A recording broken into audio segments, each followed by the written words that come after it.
All right, another way to slice and dice the FEC numbers is geographically.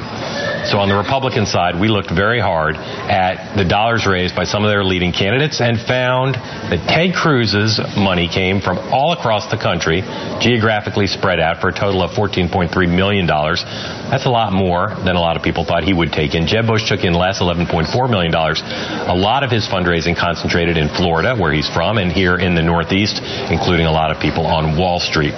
Marco Rubio is sort of a combination of those models. He's got a very healthy presence in Florida, does well here in the Northeast, scattered support elsewhere, although he took in less than both Rubio and Bush. Now, Margaret, we don't have Scott Walker hard dollars because he just announced.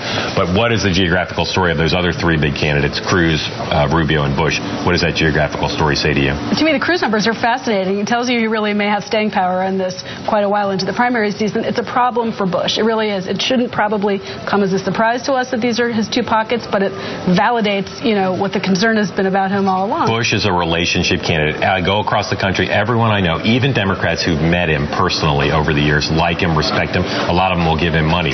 His problem is, for a lot of people elsewhere in the country who he's not spent time with, he's a Bush.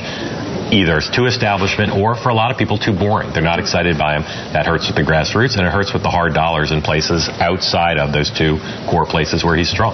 I think with Rubio, I'm going to be really interested to see, in terms of a kind of Hispanic pockets across the United States, whether he's able, over time, to be drawing core, constituencies of support there. And of course, to the extent that Marco and Jeb are competing for Florida money, it'll be interesting to watch that play out. You think about who Cruz needs to get now to expand, and they're a very data-oriented campaign. Not unlike this one, they're trying to figure out where can he raise more. If Huckabee, who had a bad fundraising quarter, Santorum, who had a disastrous fundraising quarter, Perry, strong in super PAC, weak on grassroots. If Cruz can become the consensus candidate of the grassroots conservative donors, he can keep up the hard dollar thing, and that would be huge for him. We all already know he's huge on the super PAC side, too. Cruz's fundraising is the story, I think, of this quarter and the first half of the year.